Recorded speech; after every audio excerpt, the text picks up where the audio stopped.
Selamat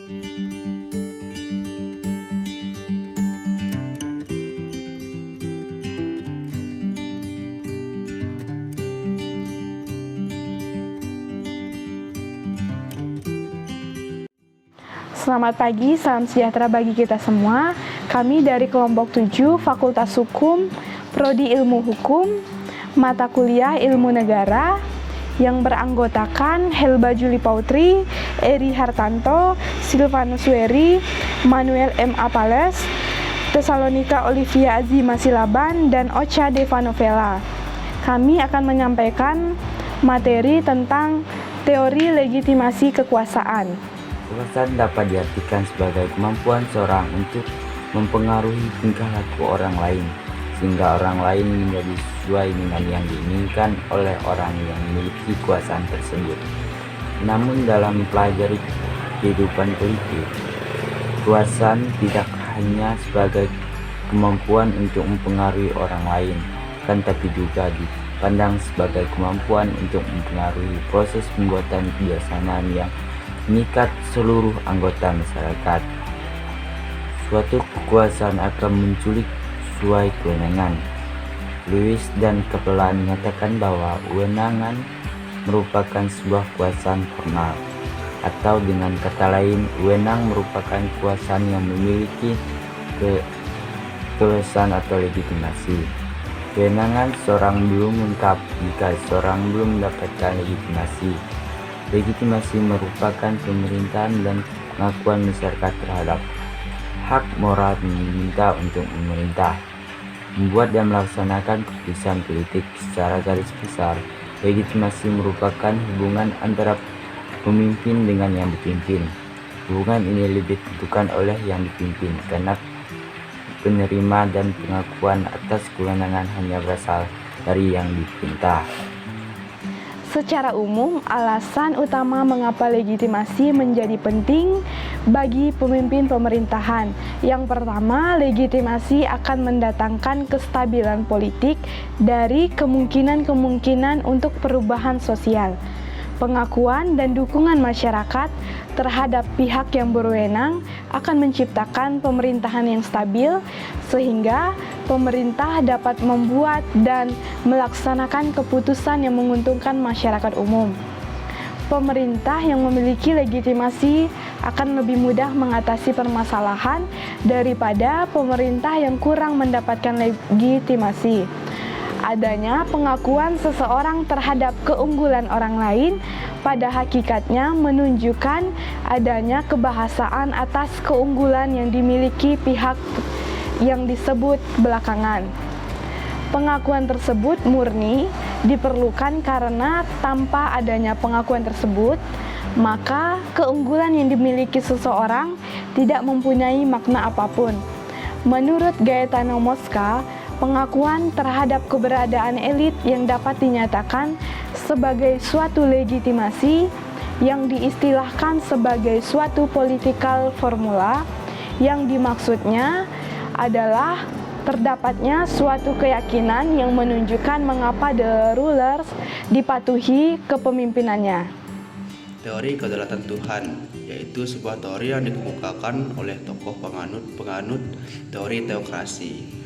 Dan yang pertama, menurut Agustinus tahun 354 sampai 430 Masehi, berpendapat bahwa paus adalah orang yang mewakili Tuhan di dunia, atau bisa dimaksud dengan di suatu negara. Dan yang kedua adalah menurut Thomas Aquinas tahun 1225 Masehi dan sampai 1274 Masehi. Dengan teori baru dalam kedaulatan Tuhan, beliau mengatakan bahwa sebuah teori bahwa kekuasaan raja dan paus itu sama, hanya saja perbedaannya ada di tugasnya, yaitu raja di lapangan keduniawian dan paus berada di lapangan keagamaan. Dan yang ketiga, menurut Marsilius tahun 1280 sampai 1343 Masehi, mengajarkan teori baru, yaitu kekuasaan tidak dimiliki seorang paus, akan tetapi dimiliki negara atau raja. Dan teori kedua adalah teori kedaulatan negara. Yang menciptakan hukum adalah negara, sedang segala sesuatu tunduk pada negara, menurut Jean Bodin.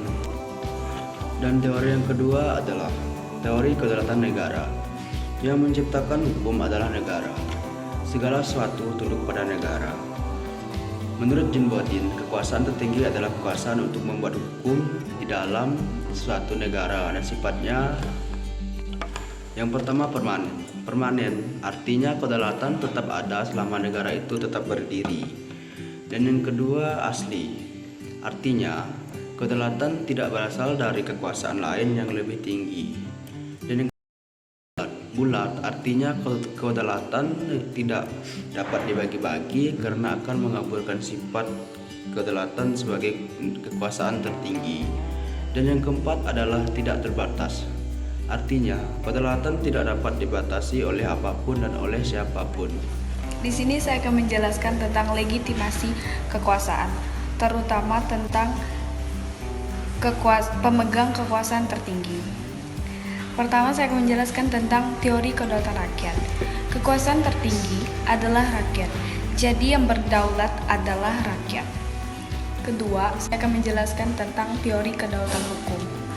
Menurut Krebi, hukum ini tidaklah timbul dari kehendak negara dan hukum ini berlaku terlepas dari kehendak negara. Hukum merupakan penjelmaan dari salah satu bagian perasaan manusia, yaitu rasa hukum yang kemudian berkembang jadi kesadaran hukum. Saya akan membahas surat keterangan penguasaan. Surat keterangan penguasaan tanah di Kota Pontianak, yang mana masyarakat di Kota Pontianak banyak mempercayakan proses jual beli tanah kepada kepala lurah. Pelayanan terhadap pembuatan surat keterangan penguasaan tanah telah diatur dalam Peraturan Wali Kota Pontianak Nomor 28 Tahun 2016 tentang perubahan atas Peraturan Wali Kota Nomor 51 Tahun 2015 tentang standar pelayanan kecamatan dan kelurahan di lingkungan pemerintahan. Dengan dikeluarkannya UUPA, maka dalam hal kebebasan membuka hutan diatur lebih lanjut dikarenakan kemajuan dan pembangunan makin menghendaki pembukaan hutan. Berdasarkan kedudukannya, tanah terbagi menjadi tanah yang bersertifikat dan tanah yang belum bersertifikat. Tanah yang bersertifikat adalah tanah yang memiliki hak dan telah terdaftar di kantor pertanahan, sedangkan tanah yang belum bersertifikat merupakan tanah yang belum memiliki hak tertentu dan status tanahnya masih merupakan tanah negara. Sebagaimana tercantum dalam penjelasan dari pasal 24 Peraturan Pemerintahan Nomor 24 Tahun 1997 tentang pendaftaran tanah, terdapat alat bukti tertulis untuk dapat membuktikan kepemilikan atas tanah yang dapat digunakan bagi pendaftaran hak-hak lama dan merupakan dokumen yang lengkap untuk kepentingan pendaftaran tanah, antara lain akad pemindahan hak yang dibuat di bawah tangan yang dibubuhi kesaksian oleh kepala adat atau kepala desa atau kelurahan, yang dibuat sebelum berlakunya Peraturan Pemerintahan Nomor 24 Tahun 1997 tentang pendaftaran tanah. Di sini saya akan menjelaskan tentang legitimasi kekuasaan, terutama tentang pengesahan kekuasaan. Legitimasi atau keabsahan adalah keyakinan anggota-anggota masyarakat bahwa wewenang yang ada pada seseorang, kelompok, atau pengusaha adalah wajar dan patut dihormati. Kewajaran itu berdasarkan persepsi bahwa pelaksanaan wewenang itu sesuai dengan asas-asas dan prosedur yang sudah diterima secara luas dalam masyarakat dan sesuai dengan ketentuan dan prosedur yang sah.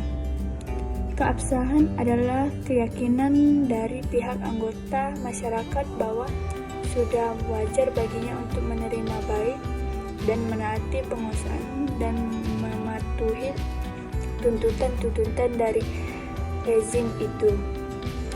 Determinasi mencangkup kemampuan untuk membentuk dan mempertahankan kepercayaan bahwa lembaga-lembaga atau bentuk-bentuk politik yang ada adalah yang paling wajar untuk masyarakat.